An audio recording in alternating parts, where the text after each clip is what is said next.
Good evening दोस्तों। मैं भवेश कुमार फिर से एक बार आपके साथ आपको एवं आपके समस्त परिवार को गणतंत्र दिवस की हार्दिक शुभकामनाएं। आपको मैं पिछले क्लास में समझाया था एक आर्थिक शब्द के बारे में। एक आर्थिक शब्द कहते किसे हैं? एक आर्थिक शब्द किसे कहते हैं? जो शब्द एक अर्थ देता हो, जो शब्द सिर्फ एक अर्थ देता हो उसे ही एक आर्थिक शब्द कहते हैं। और आज के क्लास में हम लोग पढ़ेंगे अनेक आर्थिक शब्द के बारे में। आज के क्लास में क्या पढ़ेंगे? अनेक आर्थिक शब्द के बारे में। तो अनेक आर्थिक शब्द किसे कहते हैं? वैसे शब्द जो एक से अधिक अर्थ देता हो उसे अनेक आर्थिक शब्द कहते हैं। ठीक, तो अनेक आर्थिक शब्द के बारे में अब वैसा कौन सा शब्द होगा जो एक से अधिक अर्थ देता हो, उसके बारे में मैं समझा देता हूं। तो पहला उदाहरण में मैं लिखा कि यशोदा के अंक में कृष्ण बैठा है। यशोदा के अंक में कृष्ण बैठा है। दूसरा में लिखा राम को एक अंक अधिक मिला। यह नाटक का पहला अंक था, उसकी बाह पर कोई अंक गुदा हुआ है। ठीक, तो मैंने यहां पे अंक की 4 बार रिपीट किया।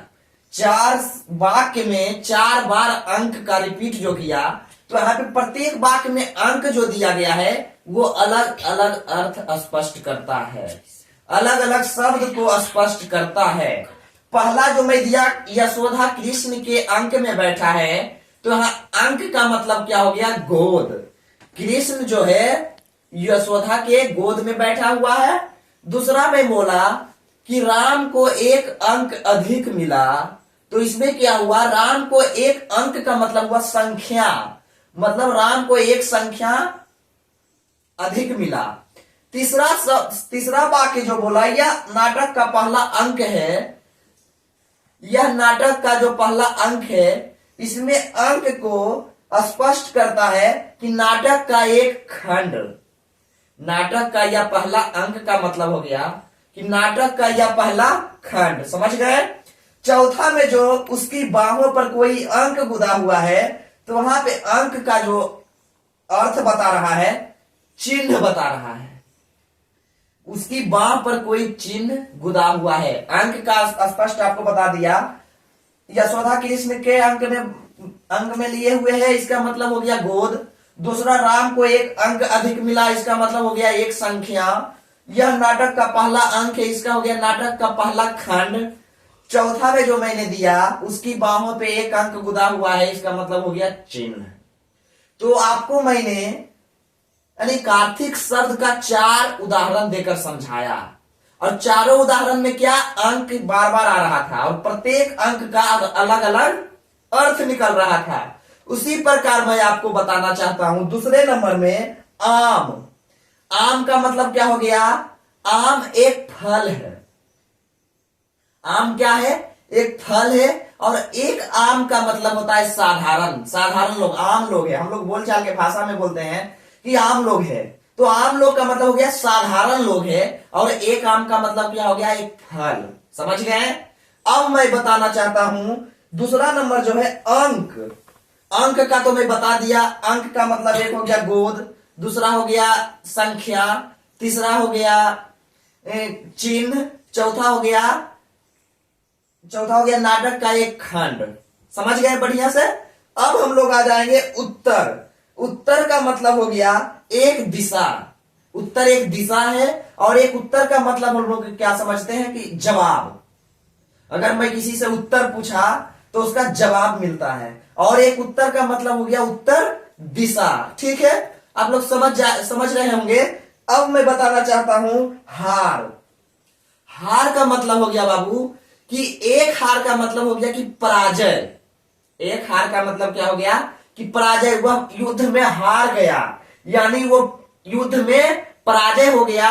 और एक हार का मतलब है फूलों का हार। एक हार का मतलब हो गया पराजय, और एक हार का मतलब क्या हो गया, फूलों का हार। अब आ जाइए आप लोग अक्षर। अक्षर एक हो गया वर्ण, दूसरा हो जाएगा अक्षर का मतलब ईश्वर, और तीसरा अक्षर का मतलब हो जाएगा आकाश। अक्षर का पहला क्या हो गया, एक वर्ण हो गया, दूसरा क्या हो गया ईश्वर, तीसरा क्या हो गया आकाश। ठीक, बढ़िया से समझ रहे होंगे, कोई प्रॉब्लम नहीं होगा। अगर कोई प्रॉब्लम आपको होता है तो आप कमेंट के माध्यम से हमको जरूर बताएं। मैं उसे पूरे विश्वास के साथ कहता हूं कि मैं उसे अच्छे तरीके से समझा दूंगा ताकि आप समझ जाएं।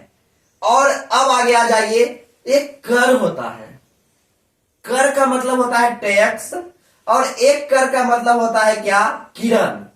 एक कर का मतलब होता है टैक्स, कहते हैं कि उस पर कर लगा दिया गया है, टैक्स लगा दिया गया है। और एक कर का मतलब होता है किरण, और कर का ही अर्थ होता है हाथ।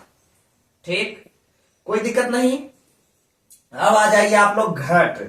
एक घट का मतलब हो गया घड़ा, घट मतलब घड़ा, और दूसरा घट का मतलब हो गया कम। अब होता है ना कि कोई चीज थोड़ा सा है और हम लोग बोलचाल के भाषा में कहते हैं थोड़ा सा था घट गया, तो एक घट का मतलब कम हो गया और दूसरा घट का मतलब घड़ा हो गया। ठीक, अब आ जाइए आप लोग दल। दल में एक दल का मतलब हो गया समूह, दल का मतलब क्या हो गया समूह, और एक दल का मतलब क्या हो गया सेना। समझे, एक दल का मतलब समूह और उसी दल का दूसरा अर्थ अगर देखते हैं तो सेना हो जाएगा। ठीक, अब आ जाइए आप लोग पत्र। एक पत्र का अर्थ हो जाएगा पत्ता और दूसरे पत्र का अर्थ क्या हो जाएगा, चिट्ठी। कहते हैं ना हम किसी को पत्र लिखें, किसी को चिट्ठी लिखें, समझे ना। और एक पत्र का मतलब क्या हो जाएगा, पत्ता, पेड़ वाला पत्ता। ठीक, कोई दिक्कत नहीं। अब आ जाइए आप लोग मधु। एक मधु का मतलब हो गया बसंत, मधुबेला, बसंत।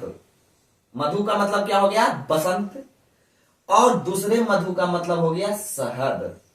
बोलचाल की भाषा में हम लोग ग्रामीण भाषा में शहद मधु बोल देते, शहद बोल देते हैं, लेकिन मधु का ही अर्थ क्या हो गया, शहद हो गया। तो आपको मैंने शुरू से शब्द विचार के बारे में समझाया, उसमें आपको टोटल समझा दिया तद्भव, देशज, विदेशज, तत्सम, उसके बाद रूढ़, योग रूढ़, यौगिक, उसके बाद आपको मैंने समझाया पर्यायवाची शब्द, विलोम शब्द, एक आर्थिक शब्द। आज आपको मैंने अनेक आर्थिक शब्द समझाया। अगर कहीं आपको समझ में दिक्कत हो तो आप कमेंट के माध्यम से हमें जरूर बताएं, मैं उसे पूरे बढ़िया तरीके से समझाने का प्रयास करूंगा ताकि आप समझ सकें। और एक बड़ी बात है कि आप मेरा वीडियो जरूर देखिए। मैं यह जो क्लास लेता हूं व्याकरण का, इसमें मैं ध्वनि वर्ण से स्टार्ट किया, इसीलिए कि मैं एकदम व्याकरण के सबसे छोटे पार्ट जिसके खंड या टुकड़े नहीं किए जा सकते हैं उसे वर्ण कहते हैं, वहां से मैं स्टार्ट किया। और आज मैं अनेक आर्थिक शब्द पे आया हूं, अनेक आर्थिक शब्द समझा रहा हूं। तो अगर कहीं भी कोई भी वीडियो में, मेरा बहुत सारा video Rishi the creator channel पे डाला गया है, अगर आपको कहीं दिक्कत हो तो आप कमेंट के माध्यम से जरूर हमको कमेंट करें ताकि मैं जान सकूं और उस वीडियो को मैं दोबारा समझाने का प्रयास करूंगा। और आखिर में आप लोग से एक ही रिक्वेस्ट रहेगा कि प्लीज मेरा वीडियो को कमेंट, लाइक और फॉलो जरूर कीजिएगा। धन्यवाद।